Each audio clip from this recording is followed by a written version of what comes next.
Jehová es mi guerrero. Oh, oh, oh. Jehová es mi guerrero. Oh, oh, oh. Que se oiga tu pueblo diciendo: Jehová es mi guerrero. Jehová es mi guerrero. Oh, oh, oh. Sí, Señor. Con mi alabanza pelearé. ¿Por qué? Danza y pandero yo daré. Cimbal mi trompeta sonaré. Y con fuerte y alta voz yo gritaré. Yo he vencido al enemigo por la sangre de Jesucristo. Yo soy libre. A ver, dilo. Yo he vencido al enemigo por la sangre del Cordero, por la sangre de Jesucristo. Yo soy libre. Ahora sí lo crees, cántalo. Libre, yo soy libre. Las cadenas del pecado han sido rotas. Dios les bendiga, hermanos, en esta noche. Bendiciones, mis amados hermanos. Bueno, ya estamos en la clase número 4 de 10 clases. Damos gracias al Padre por permitirnos una vez más estar aquí. Bueno, yo creo que ya los que tienen el material, el folleto, me imagino que le habrán por lo menos pegado una ojeada y ya entenderán un poco de lo que se trata esta primera etapa. Bueno, la semana pasada hablamos sobre lo que es el Midrash, ¿verdad? Sobre la Halajá, y yo creo que para muchos fue un poco complicado, pero como vamos a seguir hablando de aquello, entonces yo creo que lo vamos a entender poco a poco. Bueno, hoy vamos a hablar sobre los temerosos de Dios, los prosélitos y los gentiles. Y todos los temas son importantes, ¿verdad? Cuando uno ya va armando el rompecabezas. ¿Y por qué es importante este tema? Este tema es importante porque cuando leemos el libro de los Hechos de los Apóstoles, como hemos estado diciendo, no se puede leer llanamente, hay que darle contexto.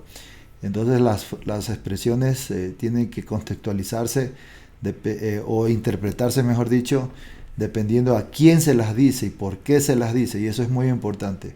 No es que las frases se las dice por decírselas, sino el que recibe la enseñanza tiene un contexto, ¿verdad? Entonces, en el libro de los Hechos se habla sobre los temerosos de Dios, sobre los prosélitos y también sobre los gentiles. Pero antes de eso, yo les voy a pedir que me acompañe al tema número 5 y vamos a hablar así rápidamente a vuelo de pájaro sobre los rabinos, la takanoj y los ancianos, porque necesitamos saber eso también, ¿verdad? Así de abuelo de pájaro, para que usted vaya armando, como le digo, el rompecabezas. Entonces, y ya luego vamos a ponernos en el tema que nos ocupa. Y si tiene alguna pregunta, pues ya saben, el chat la puede ir dejando y al final la leemos y bueno, y con la ayuda del Padre pues podemos darle la respuesta. Bueno, entonces lo primero, el tema 5, ¿verdad? Y luego vamos a ver el tema 6, pero usted sabe que es la clase número 4. El rabino. ¿Qué es un rabino? Usted ahora en redes sociales se está escuchando mucho sobre los rabinos, ¿verdad? La palabra rabino viene del hebreo rabí, que significa maestro o su excelencia. O también del arameo, ¿verdad? Raad, que significa abundante, distinguido, grande, entre otras acepciones. La figura rabínica, según los historiadores, aparece en el siglo III a.C. Eso quiere decir que apareció más o menos en la deportación en Babilonia. ¿Se acuerda que hablamos de las sinagogas? Parece que ellos las instauraron y ahí es también donde nace el fariseísmo, ¿verdad? Y también el saduceísmo, pero los rabinos parece que vienen no parece, sino que vienen de la escuela farisaica, no de la saducea. Acuérdense que los saduceos eran los sacerdotes, levitas, y el rabinato era de los fariseos. Y ahí originalmente había una batalla, porque como los saduceos estaban torcidos, pues según la interpretación farisaica, había una pugna hasta que en el año 70, cuando ya fue destruido el templo, entonces ahí el rabinato tomó autoridad, tomó fuerza. Y bueno, entonces voy rápidamente así, ¿verdad? Y usted tiene que entender que los rabinos eran, según la ley judía les otorgaba amplia, pero amplia autoridad para deliberar muchas cosas. Y para ser un rabino había que estudiar, por lo menos hoy en la actualidad dice que estudian de 3 a 4 años en una yesivá, que es una escuela, ¿verdad?, de Torah, ¿verdad? Y hay niveles también. Está el Kolel, que ya es otro nivel de la yesivá, y también hay como que van aumentando. Usted va a escuchar las palabras rabino, rad, rebe, ¿verdad? Son casi sinónimos, ¿verdad? Pero significan diferentes cosas en cuanto a autoridad. Un rabino pues es un maestro, un rad es como alguien ya más instruido en el sentido de la halajá. Les hacen consultas referente a temas específicos, y luego está el rebe, que ya es un rabino más elevado, vamos a decirlo como diríamos en el cristianismo, una cobertura, ¿verdad? Una autoridad. Bueno, entonces, ¿quién puede ser rabino? Nadie que no sea israelita o hebreo puede ser rabino. ¿Qué quiere decir?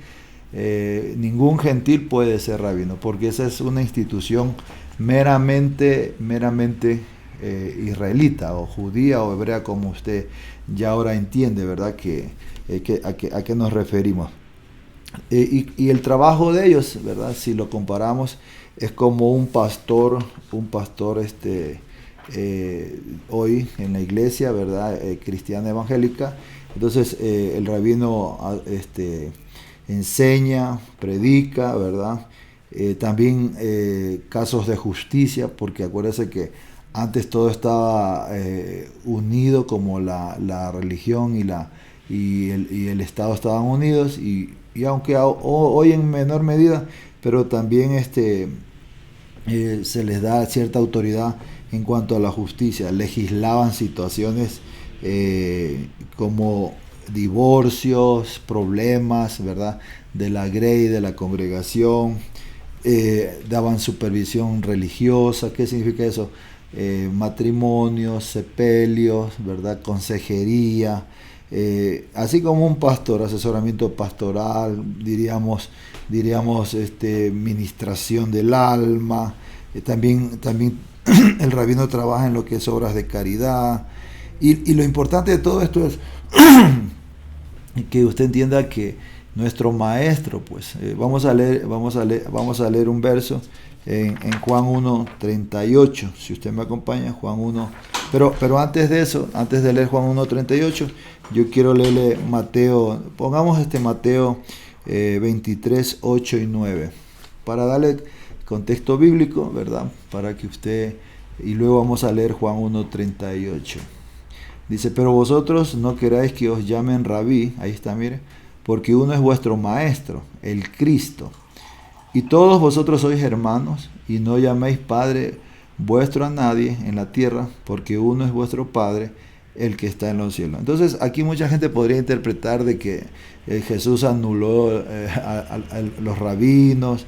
De ninguna manera. Lo que pasa es que antiguamente el problema era, como hemos estado viendo, de que como tenían tanta autoridad, se enseñoreaban de la gente hasta tal punto de someterlas, ¿verdad? Como hoy, pues hoy también hay pastores, profetas, maestros y etcétera, que se sobreponen sobre la gente con autoritarismo. Bueno, entonces este tema es bien importante. Entonces el libro de Juan, el Evangelio de Juan 1:38, lo vamos a leer.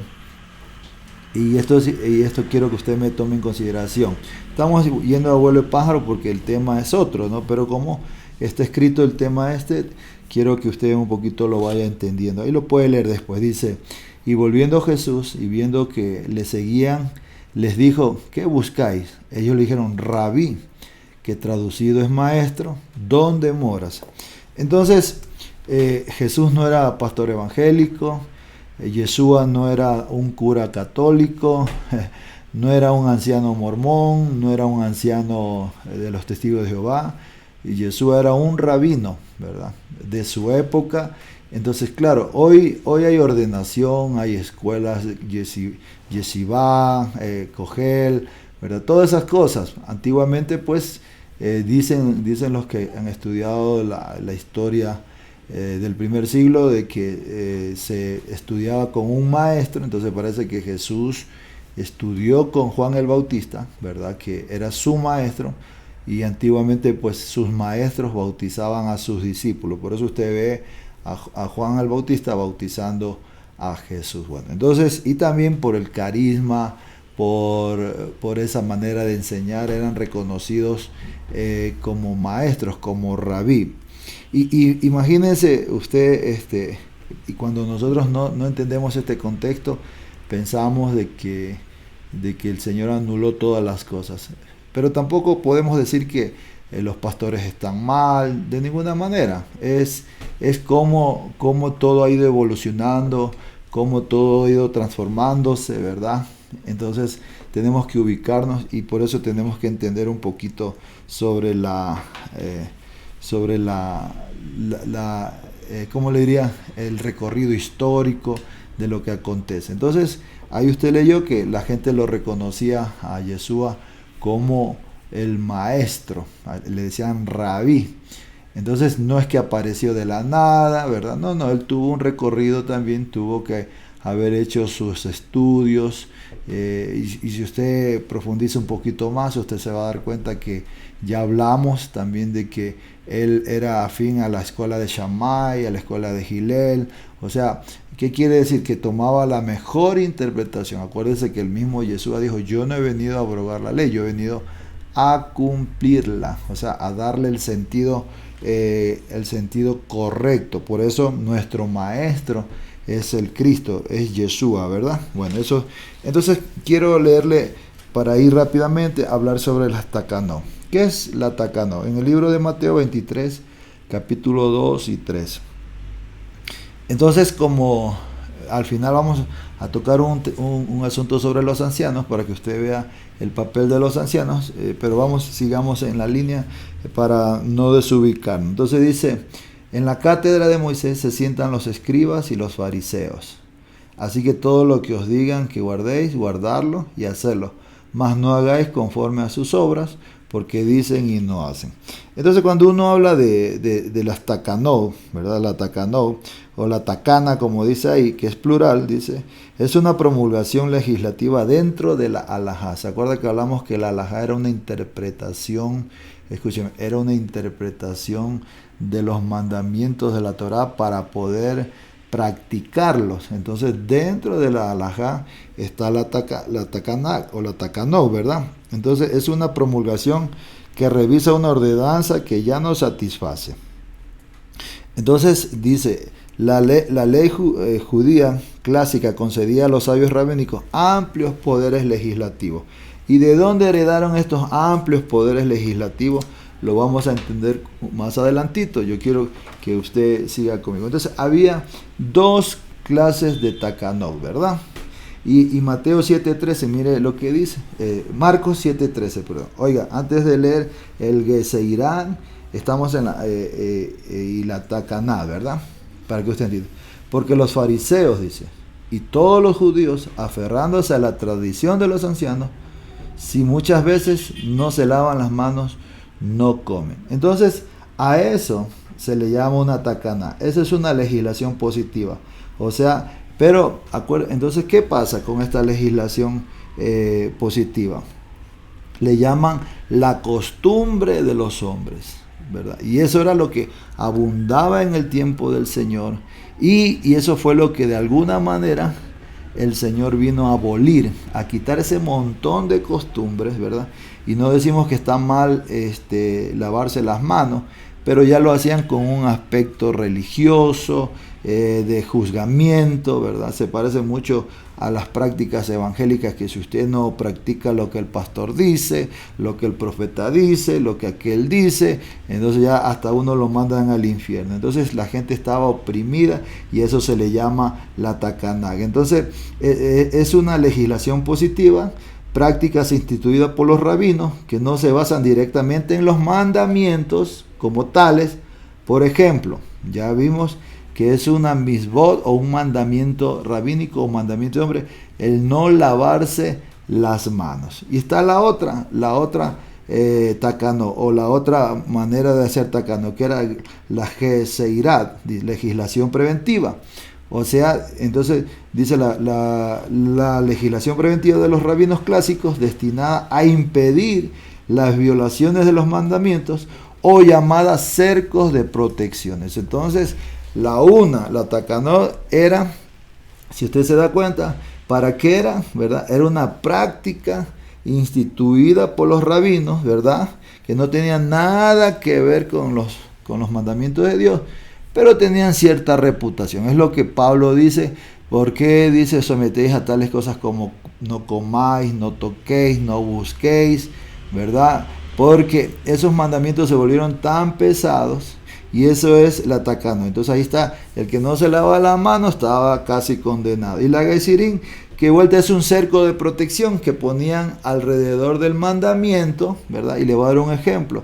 Un ejemplo, no jures, ¿verdad? Diga, y que vuestro sí sea sí, y que vuestro no sea no, ¿verdad? ¿Para qué? Porque como hay un mandamiento que dice que no tomarás el nombre de Dios en vano, entonces los rabinos, para que nadie peque en ese mandamiento, hicieron un cerco de protección. ¿Cuál es el cerco de protección? El cerco de protección es no jurar en vano, ¿verdad? Que vuestro sí sea sí y que vuestro no sea no. Otra geisirí o takano es la que Pedro dice. Ustedes saben, en el libro de los Hechos, cuando va a la casa de Cornelio, ustedes saben que no nos es permitido a nosotros los judíos comer con los gentiles. Usted lea la Biblia, no aparece en ningún lado ese mandamiento, pero porque eso era una geseirá, ¿verdad? Que es un mandamiento de hombres o un cerco de protección para proteger. ¿Qué mandamiento? El mandamiento que dice que no harás idolatría, porque antiguamente en todas las casas de los paganos había ídolos y para los judíos les era prohibido, ¿verdad?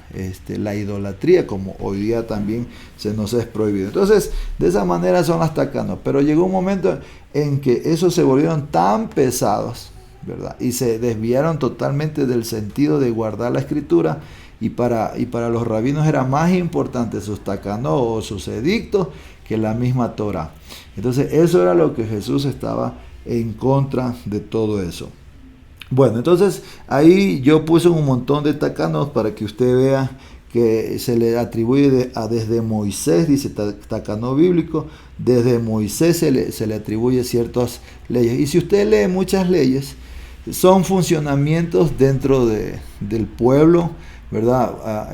La Biblia estaba, no crea que la Biblia toca todos los aspectos, ¿verdad? Pero todos esos aspectos necesitaban que venga alguien y los desmenuce, los integre para que nosotros los podamos entender. Bueno, entonces ahí usted puede ver que Moisés, Salomón, David, la gente del segundo templo, todos hicieron takanot, ¿verdad? Así que por eso debe haber reglas en la iglesia, claro que debe haber reglas, pero las reglas no tienen nunca que ser mayores a la palabra de Dios, pues, ¿verdad? Le voy a dar un ejemplo, una regla que se pone dentro de las iglesias es, si tú te vas de esta iglesia, te vas al infierno, ¿verdad? Usted ya sabe todo eso, que le ponen cargas a la gente pesada. Bueno, quiero leerle, entonces vamos a así, estamos repasando someramente porque quiero ir al tema que hoy día nos ocupa. Deuteronomio 17, del 9 al 13. Incluso en el tiempo moderno hay takanox. Deuteronomio 17, de 9 al 13. Entonces vamos a hablar el significado de los ancianos o jueces de Israel. Entonces permítame tomar un poquito de agüita.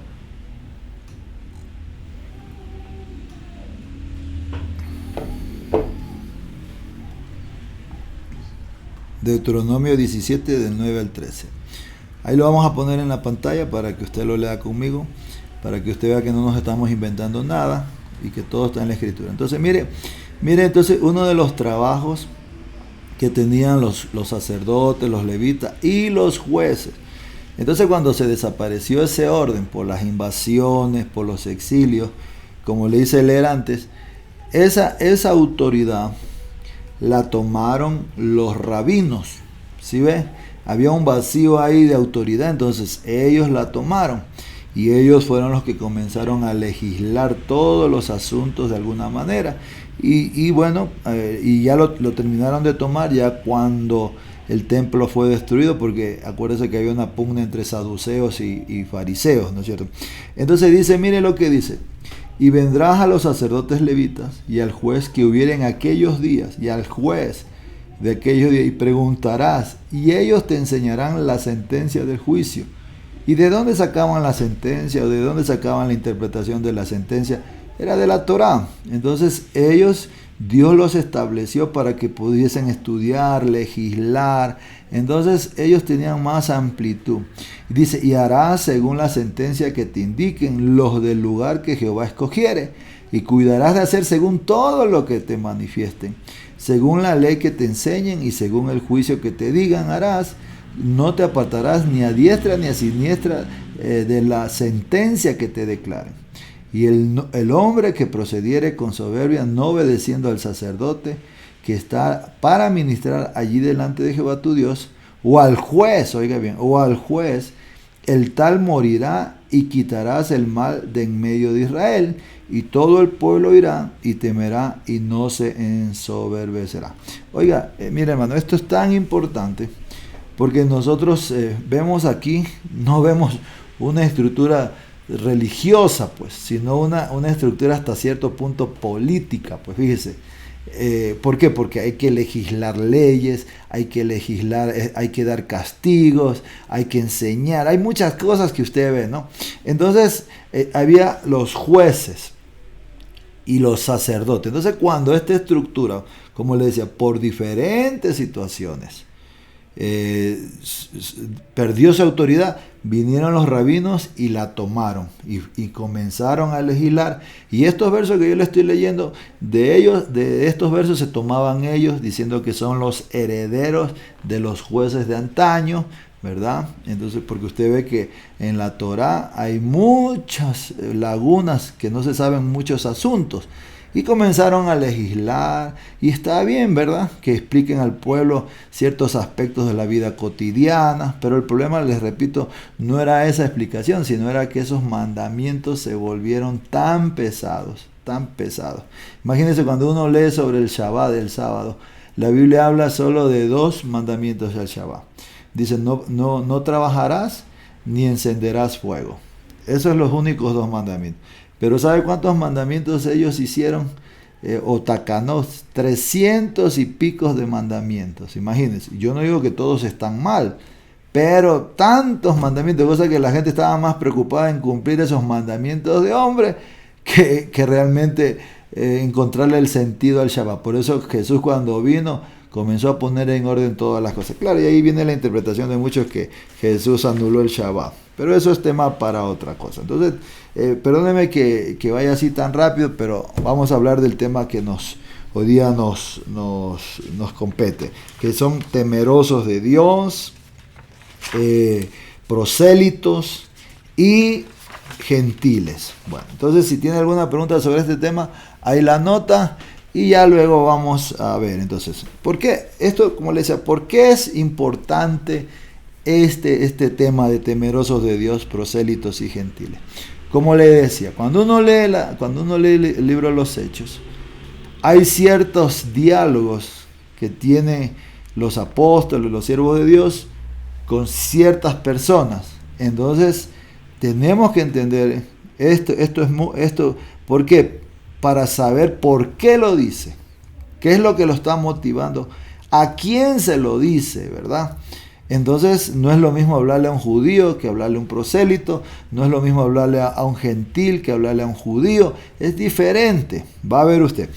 Y también, ¿por qué es importante? Para que cuando usted lea las epístolas de Pedro, las epístolas de Pablo, usted sepa a quién van dirigidas. Un ejemplo, le voy a dar un ejemplo en que todo el mundo comete un error y no se ha dado cuenta.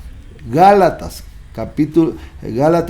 no vamos a poner verso, pero solamente le voy a dar un ejemplo por lo que vamos a hablar. Gálatas, ¿qué pasa en Gálatas? O en Galacia, o en Galatia, como dicen otros. Gálatas era una ciudad pagana con gentiles, ¿verdad? Entonces usted tiene que enfocarse de que el diálogo o la carta que Pablo les está escribiendo, esa gente que jamás oyó la Torá.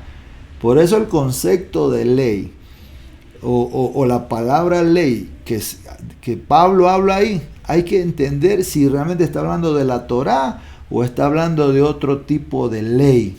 Entonces ahí es cuando la Biblia dice, en Gálatas dice que la ley fue anulada, dice. Y ustedes estaban antes bajo la ley. Fíjense cómo un gentil va a estar bajo la ley si eran paganos. Entonces hay que entender a qué ley se refiere. Entonces, porque es una carta escrita a los gentiles. Les voy a dar otro ejemplo. El libro de Hebreos, la carta a los hebreos.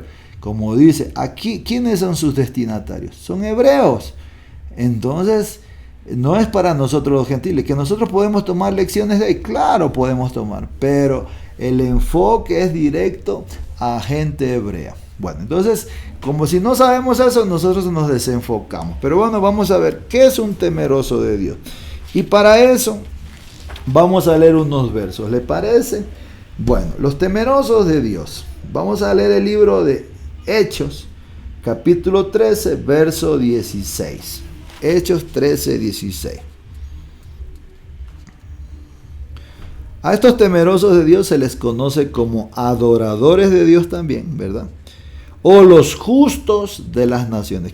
Porque también aparece, dice, adoradores de Dios o justos de las naciones.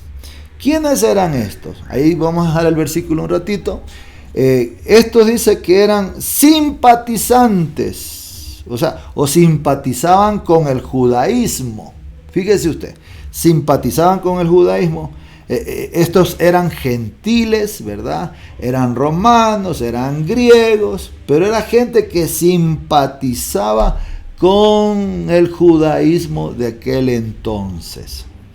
No eran judíos, oiga bien, a ellos se les llamaban los temerosos de Dios. Entonces era gente que simpatizaba. Estos compartían con los judíos la fe, o sea, la fe en el único Dios verdadero, y observaban algunos de sus ritos y tradiciones, no todos, oiga bien, pero sin convertirse plenamente al judaísmo, como hacían los prosélitos. Más adelante vamos a hablar de los prosélitos. Entonces, a estos se les llamaba también los temerosos de la puerta, porque en aquel entonces la sinagoga se dividía en tres: las primeras sillas, las del medio y las que estaban ya junto a la puerta de salida. En las primeras sillas estaban los judíos, en las sillas del medio o las bancas del medio estaban los prosélitos, y en las filas de atrás últimas estaban los temerosos de Dios. Bueno, entonces, ¿quiénes eran estos temerosos? Estos temerosos eran gente pagana o ex pagano que simpatizaban con el judaísmo y que practicaban ciertos mandamientos y ciertos mandamientos y ciertos ritos, ¿verdad? Pero que no se habían convertido totalmente al judaísmo. Y bueno, a ellos les dieron, después usted va, por eso explicamos la autoridad rabínica, la autoridad de los jueces, porque esta autoridad decretó de que ellos o estudiaron, profundizaron para los gentiles temerosos de Dios las 7 leyes de Noé. Entonces leamos el verso que dice, para que entonces con ese contexto vamos a leer unos versos para que usted vea que no nos estamos inventando. Entonces Pablo, levantándose, hecha señal de silencio con la mano, dijo: varones israelitas, oiga bien, varones israelitas, y los que teméis a Dios. Ahí estaban los temerosos de Dios, o adoradores de Dios, o como decimos también, justos de las naciones. Vamos a leer otro verso para que usted vea el verso 26 del mismo capítulo. Ahí estamos. Dice: varones hermanos, hijos del linaje de Abraham, esos son los israelitas, ¿verdad? Y los que entre vosotros teméis a Dios, los temerosos de Dios, a vosotros es enviada la palabra de esta salvación. ¿Dónde está predicando Pablo aquí? Pablo está predicando en una sinagoga, me parece, ¿verdad? Entonces ahí en la sinagoga están los judíos, los temerosos de Dios o adoradores de Dios, y también están los prosélitos que vamos a ver. Entonces, la primera que se convirtió en Europa, en el capítulo 16 del libro de Hechos, el verso 14, mire, usted que conoce, acuérdese también de Cornelio. Cornelio era un temeroso de Dios, ¿verdad? Que guardaba ciertos mandamientos, ciertos ritos, pero no era judío. Ya, entonces, y ahí usted va a entender más adelante sobre los prosélitos, ¿ya? Entonces, Hechos 16, 14. Yo creo que esto es importantísimo, hermano, porque hoy día hay mucha gente que se está haciendo, bueno, entre comillas, judía, ¿verdad? Pero ya vemos que desde el principio a los gentiles paganos se les daba permiso para que vayan a oír la palabra y no tenían necesidad de los ritos y tantas cosas. Sí guardaban ciertas leyes, ciertos ritos, las 7 leyes de Noé, que vamos a estar estudiándolas más adelante. Entonces el libro de Hechos 16:14 habla sobre Lidia. Lidia era una mujer que era temerosa de Dios, adoradora de Dios. Entonces usted tiene que entender eso para que sepa que nosotros, ¿verdad? Nosotros somos gente temerosa de Dios, ¿verdad? Adoradores de Dios, ¿verdad? Que nos dejaron, según, óigame bien, según la tradición rabínica de los jueces también de Israel, las 7 leyes de Noé. Mucha gente a lo mejor dirá, eso es un invento. Mire, mi amado hermano, usted durante años ha practicado la religión católica en su vida y usted nunca se preguntó de dónde salieron tantas costumbres, tantas doctrinas. Ha practicado la religión evangélica y tampoco nunca se preguntó de dónde viene. Yo le estoy dando el contexto histórico.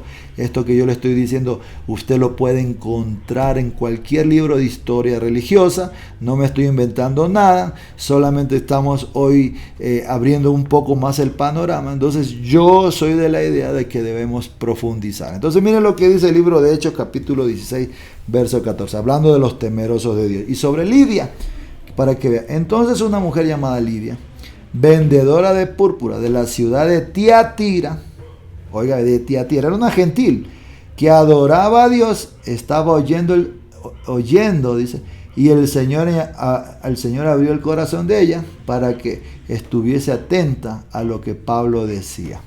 ¿Qué le parece? Ahí dirán, es que se convirtió. Si era temerosa de Dios, ¿a qué se va a convertir? Aceptó el mensaje de Pablo. ¿Y cuál es el mensaje de Pablo? Que Yeshua resucitó, hermano. Bueno, entonces, los temerosos de Dios, en conclusión, ¿quién eran? Eran gentiles, ¿verdad? Que asistían a la sinagoga, eran atraídos por el Dios de Israel, pero no habían hecho la conversión. Bueno, entonces ahora vamos a hablar sobre los prosélitos. Libro de Hechos, capítulo 2, verso 10.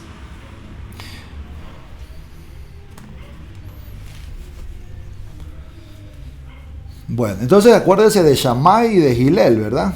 Shammai estableció la conversión, que hablamos, 18 pasos. Gilel era más blando en cuanto a la conversión Entonces, oiga bien, en Frigia y en Panfilia, en Egipto y en las regiones de África, más allá de Cirene, y romanos que aquí residen, tanto judíos como prosélitos. Bueno, oiga bien, estamos hablando del capítulo 2 del libro de Hechos. Entonces, ¿qué pasa? Estamos en Pentecostés y dice Pedro, dice, aquí están de Frigia, de todo del Ponto, de Galacia, de Capadocia, y judíos y prosélitos. ¿Quiénes son los prosélitos? Los prosélitos son paganos que van a la sinagoga y ellos sí tomaron el rito de conversión. O sea, hicieron toda la conversión, oiga bien, toda la conversión, todos los 18 pasos que dicen que eran, ¿verdad? Hasta llegar a la circuncisión. Y estos eran como cualquier judío más, ¿sí? Incluso, hermano, mucha gente los confunde con los mismos judíos, pero eran expaganos que hicieron todo el trámite, escuche bien, de la conversión. Entonces a ellos se les llama a los prosélitos. Acuérdense que hablamos sobre la ubicación en la sinagoga. Los judíos adelante, los prosélitos atrás y los temerosos de Dios, ¿verdad?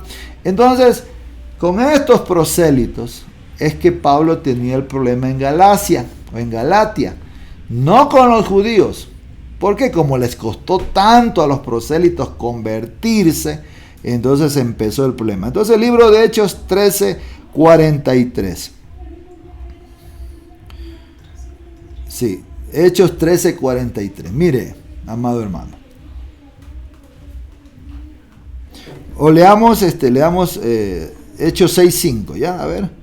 Hechos 6:5. Ahí va a ver usted que también hay un prosélito que es uno de los diáconos. Hechos 6:5 dice: agradó la propuesta a toda la multitud y eligieron a Esteban, varón lleno de fe, oiga bien, y del Espíritu Santo, a Felipe, a Prócoro, a Nicanor, a Timón, a Parmesas, que todos eran judíos, y mire, y a Nicolás, prosélito de Antioquía. O sea, Nicolás no era judío, pero fue era un prosélito, uno que se convirtió al Dios de Israel y tomó los 613 mandamientos como cualquier judío y decidió vivir así. En cambio, los temerosos de Dios les fue dado solo los 7 leyes de Noé. Bueno, entonces ahí es donde tenemos ya que ir definiendo. Como mucha gente dice, no nos gusta el judaísmo porque nos vamos a volver a judíos. Aquí está la esencia. A los temerosos de Dios, los 7 mandamientos de Noé. Pero no, ¿y dónde está eso? Eso está en la historia. Usted puede leerlo, usted puede revisar, puede profundizar.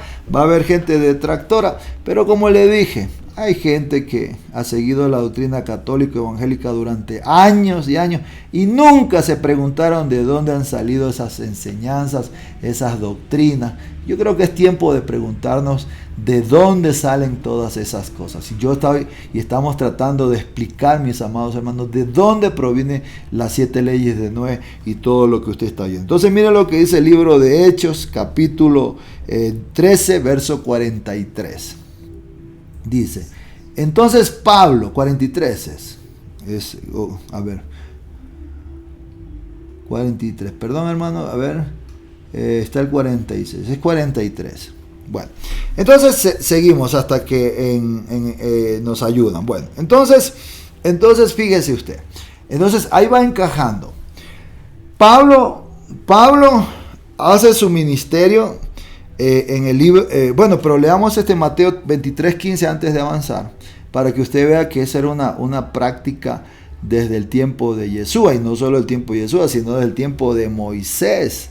Ahí eso es lo que pasa, que el tiempo no da, pero es una práctica desde el tiempo de Moisés, de que había prosélitos dentro del pueblo de Dios. Dice, ay de vosotros escribas y fariseos. Aquí es una reprimenda que el Señor le hace, pero yo quiero usar para que usted vea que sí había pues prosélitos en el tiempo de Jesús. Dice, hipócritas, porque recorréis mar y tierra para ser un prosélito, o sea, traer un gentil, convertirlo al judaísmo para que guarde los 613 mandamientos, y una vez hecho, le hacéis dos veces más hijos del infierno que vosotros. Bueno, entonces esto es bien importante que usted entienda lo del prosélito. ¿Por qué? Porque cuando uno lee el Antiguo Testamento y cuando dice la Biblia, escúcheme, no me acuerdo textualmente, pero dice, cuando habla sobre ciertas leyes, dice, y habrá una sola ley, tanto para el judío como para el extranjero, ¿ya? Y esa palabra extranjero es prosélito, o sea, alguien que se convirtió al Dios de Israel, porque no todos los que vivían en Israel, óigame bien, eran prosélitos ni eran judíos, eran temerosos de Dios, o eran gente que no creían en el Dios de Israel, pero hacían negocios y tenían que guardar de alguna manera una cierta conducta, ¿verdad? Porque a veces todos nosotros lo pensamos en cuestión de iglesia, y la iglesia, no. Acuérdese que Dios no llamó ninguna iglesia, Dios llamó un pueblo, y por eso dio leyes, estatutos, preceptos. Bueno, entonces vamos a leer entonces yo creo que estamos ahí, ¿verdad? De que ya sabemos lo que es un temeroso de Dios, un prosélito, y Gálatas 2:9. Vamos a leer Gálatas 2:9 y vamos a hablar sobre ¿cómo le digo? Sobre los gentiles. Estoy viendo la hora. Ya. Dice, y reconociendo la gracia que me había sido dada, Jacobo, Cefas y Juan, que eran considerados como columnas, nos dieron a mí y a Bernabé la diestra, en señal de compañerismo, para que nosotros fuésemos a los gentiles y ellos a la circuncisión. Fíjese, qué interesante. Entonces, Pablo fue a los goín. Estamos hablando ya de los gentiles. La palabra gentil es del hebreo goín, ¿verdad? Que significa gentil, pero originalmente significaba naciones. Un ejemplo dice el libro de Génesis, capítulo 17, verso 4 al 7. De ahí saca Pablo su, vamos a decirlo, su doctrina. He aquí, dice Dios hablando con Abraham, oiga bien, he aquí, mi pacto es contigo, y serás padre de muchedumbres de gente. Cuando dice muchedumbre de gente, dice goín es gentiles, porque Abraham no solo fue el padre del pueblo judío, sino del pueblo gentil, oiga bien. Por eso Pablo dice, unos se quedaron en la circuncisión, ¿verdad? Los que guardan los 613 mandamientos, y nosotros nos fuimos a los gentiles, los que van a empezar a guardar las 7 leyes de Noé. Bueno, a lo mejor el término no aparece como tales 7 leyes de Noé, pero la legislación, ¿verdad? Por eso hablamos del Midrash, hablamos de la Gemara, hablamos de cosas, de los libros paralelos que de alguna manera narran ciertos detalles que no están en la escritura. Bueno, eso ahí, como yo le digo, usted no me tiene que creer a mí, solo analice, profundice, no deseche, pídale al Padre que le dé. Entonces dice, verso 5, y no se llamará más tu nombre Abraham, sino que será tu nombre Abraham, porque te he puesto por padre de muchedumbre de gentes. Eso es goín, ¿verdad? Entonces goín es gentes, naciones, y te multiplicaré en gran manera, y haré naciones de ti, y reyes saldrán de ti. Entonces, cuando dice naciones, Pablo está muy claro, no es solo la nación judía, son naciones, y cada sector, la nación judía con sus 613 mandamientos, y los temerosos de Dios, o los creyentes en Yeshua, con las leyes que decretaron los ancianos de antaño. Bueno, entonces, acuérdese bien, entonces no es lo mismo cuando usted lee Hebreos, ¿verdad? Usted tiene que entender que sus destinatarios son hebreos, gente que sabe la Torá. No es lo mismo de hablar con un corintio que no sabe nada de la Torá, era un pagano. Y mire, en ese entonces no tenían la facilidad de tener libros como nosotros tenemos hoy.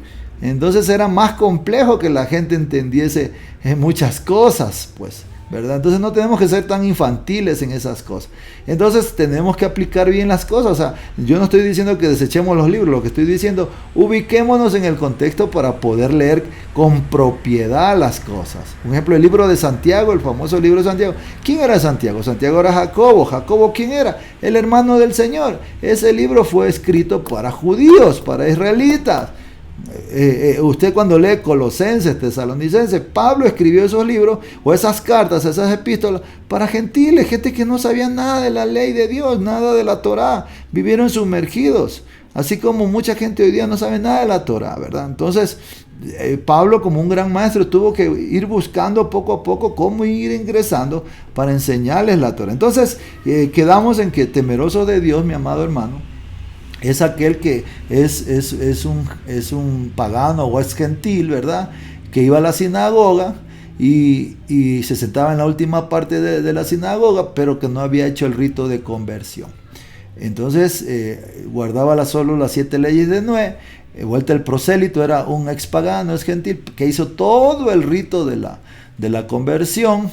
Y él tenía que, por obligación, guardar los 613 mandamientos. O los que le corresponde, porque los 613 mandamientos no son todos para ciertos individuos, sino hay para mujeres, mandamientos para mujeres, para reyes, etcétera, ¿no? Y luego están los gentiles, que somos todos nosotros, ¿verdad? Que no nacimos dentro del pueblo de Israel, pero que Dios dentro del judaísmo, ¿verdad? O dentro de su palabra, porque también decir judaísmo, si el judaísmo, usted sabe que eso aparece en el siglo I, II, por ahí, ¿verdad? O 3 antes de Cristo, dependiendo a quién lea usted va a ver cuándo empezó. Entonces, vamos a decir, dentro de la Torá, de la palabra de Dios, Dios dejó instrucciones para que nosotros los gentiles podamos tener herencia en el mundo venidero. Y esa es ¿cómo le diría? Esa es la arquitectura espiritual que Pablo hizo. Meter a los gentiles, oiga bien, a ser parte del pueblo de Dios. Y esa es la gran discusión, que los prosélitos les costó mucho para ser parte del pueblo de Dios. Tuvieron que circuncidarse, obligadamente guardar Shabbat, las fiestas.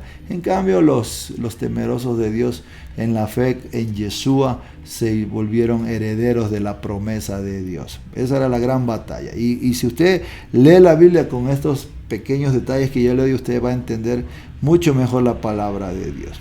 Bueno, no sé si haya preguntas y vamos a contestarla. He ido corriendo, hermano, porque como es demasiado y el tiempo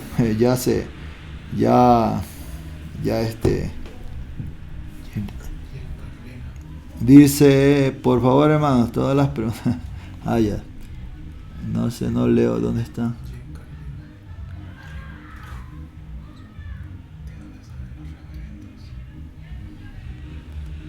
Ya dice. Pastor, ¿y de dónde provienen los reverendos? Por eso, es que ya son títulos, hermanos, a veces de las denominaciones, de las congregaciones. Mire, fíjese que es interesante ver. Dios le está diciendo a Abraham, te haré padre de naciones. Y al final, una sola nación, Israel, ¿verdad? Que es príncipe del pueblo. Pero fíjese qué interesante. Una nación, no una iglesia. Entonces la gente, no, es que nosotros somos la iglesia. Dios quiere es un pueblo, hermanos. Un pueblo que entienda la Torá, un pueblo que entienda la escritura, que viva para Dios. Eso es lo que Dios quiere. No, Dios nunca le dijo a Abraham, voy a hacer de ti una gran iglesia pentecostal. Un pueblo, le dijo, naciones saldrán de ti. Entonces por eso le dio leyes para una nación, una constitución. Y luego con el tiempo se decantó en cuestiones espirituales, religiosas. Entonces en ese desarrollo me imagino que salió ahí alguien que dijo, bueno, ahora son reverendos, ¿verdad? No sé reverendos qué, pero reverendos, ¿no? Es como decir cura, un montón de títulos, ¿no? Pero que no nos afecten los títulos. Nosotros tenemos que estar claros. Mejor digamos siervos de Dios, ¿verdad? Hombres que amamos a Dios. Dice, ¿quiénes serían los descendientes de los saduceos? Hoy día en este tiempo me preguntan, ¿no? Bueno, los saduceos ya hablamos la semana pasada, pero bueno, ya que estamos, los saduceos, acuérdense que era la gente del templo, ¿no es cierto? Y los saduceos no creían en la vida eterna, no creían en la venida del Mesías, los saduceos no creían en los profetas, ¿verdad? Entonces, si yo creo, no sé a fondo, pero me parece, por lo que de alguna manera alguna vez estudié, los que son descendientes en algo de los saduceos son los testigos de Jehová de este tiempo, me parece, ¿verdad? Porque no creen en muchas cosas que creían los fariseos, se plegan más a los saduceos. Y bueno, y los saduceos, escuchen mi hermano, los saduceos, como no creían en los profetas, solo creían en la Torá y tampoco creían en la tradición rabínica. Entonces lo que decía la Torá, eso era, no creían en que había un libros, los midrash, famosos midrash que estamos hablando, ¿verdad? Entonces creo que dentro de la iglesia también hay algunos hermanos saduceos que dicen solo la Biblia, solo la Biblia, solo la Biblia.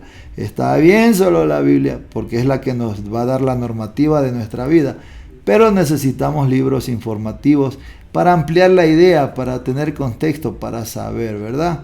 Entonces hoy hay también mentes saduceas que no quieren saber nada un poco de la tradición, ¿verdad? Bueno, y ahí es cuando se vuelven legalistas, ahí es cuando se vuelven a veces, hermanos, muy santos, ¿verdad? Pero usted sabe que los saduceos de santos no tenían, tenían lo que yo tengo de ruso. ¿Y qué tengo yo de ruso? Nada. Bueno, entonces, eso, mis amados, así que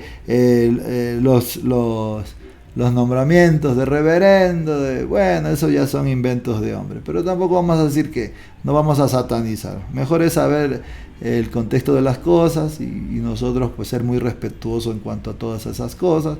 Y si le gusta que le digan reverendo, pues le decimos reverendo, no hay problema, ¿verdad? Pero yo creo que el título no hace al hombre de Dios, es su conducta. Y nosotros necesitamos ser siervos de Dios. Y eso es lo que Dios quiere. Bueno, la última pregunta para irnos, porque mañana hay más. A ver. No hay preguntas, está todo claro, así que acuérdese. Temeroso de Dios, cuando lea a Pablo, ¿verdad? Ya tiene que saber a quién Pablo le está escribiendo, ¿verdad? Ahí es cuando nosotros no sabemos, agarramos parejos, hermano, y ahí es que torcemos todas las cosas, hermano. No tenemos nosotros que saber estas cosas para poder dar una interpretación correcta de las escrituras, hermano. Y como dijo el mismo Mesías, y como dice la palabra, los mandamientos del Señor no son gravosos. Pero ¿por qué se han vuelto tan gravosos en la vida de los hombres? Si la misma palabra de Dios dice que no son gravosos, no son cargas, no son fatigosos. Pero ¿por qué se volvieron tan fatigosos? Es porque yo creo, ¿verdad? Hemos tenido muchas tacanos de hombre, o sea, mucha doctrina de hombre, y hemos olvidado, hermano, la sencillez de la palabra. Entonces nosotros tenemos que volver a esa sencillez, y para volver a esa sencillez no es fácil, ¿verdad? Porque como estamos hechos de alguna manera, hermano, ¿verdad? Como digo yo siempre, los evangélicos somos católicos infiltrados, ¿verdad? Porque tenemos muchas doctrinas de la Iglesia Católica y peleamos, y muchos, bueno, yo no, pero muchos mandan al infierno a los católicos, diciendo que las doctrinas que muchas practicamos nosotros, bueno, ya no, yo no tanto, ¿no? Porque ya estamos saliendo, gracias al Padre, salieron de ahí. Bueno, entonces los temerosos de Dios es gentiles que no guardaban la Torah al 100%, sino que ciertos ritos, por eso este año, si el Señor nos da vida, vamos a tratar de recordar, ¿verdad? Para el mes de abril, Pesach, Pascua, ¿verdad? Shavuot, vamos a recordar Picurín, que es primicias, ¿se acuerdan? No como un legalismo, sino como un recordatorio, ¿verdad? Como somos temerosos de Dios, bien podemos, y eso lo vamos a estar explicando más adelante. Así que recuerde esto: la religión te quiere ignorante, el Señor te quiere con conocimiento, porque el Señor dijo: mi pueblo perece por falta de conocimiento. Así que yo le animo que usted siga leyendo y la otra semana ya estamos con otro tema. Usted verá que nos estamos saltando ciertos temas, ¿verdad? Porque son 15 temas que están aquí en el libro, pero solo vamos a dar 10 y los vamos a repasar. Y hay temas que son históricos que yo creo que se entienden solo con leerlos. Bueno, no sé si haya más preguntas. A ver, la última pregunta. ¿Qué dice aquí? Ya leí. Bueno, un saludo para todos los hermanos que nos están viendo y para los que nos van a ver también, ¿verdad? Porque hay hermanos que nos ven después. Pero la idea es eso, que todo el mundo aprenda y que, oiga bien, seamos menos esclavos de los hombres y que tengamos esa libertad de buscar a Dios. Y acuérdese que los mandamientos del Señor son un deleite, no son una carga. Cuando se vuelven carga, ahí pasa algo, ¿verdad? Así que usted que es sabio y entendido, mejor busquemos de Dios y seamos pueblo de Dios y nos va a ir mucho mejor. Amén, amén y amén. Que Dios lo bendiga, que el Señor lo guarde, lo proteja y bueno, y si el Señor nos da vida, mañana nos vemos. Amén, amén y amén.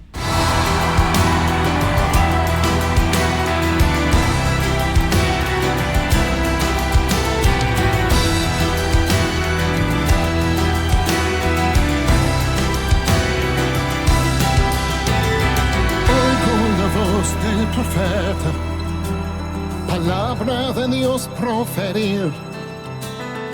Oigo la voz de Ezequiel, a huesos secos decir: oh, vivir otra vez.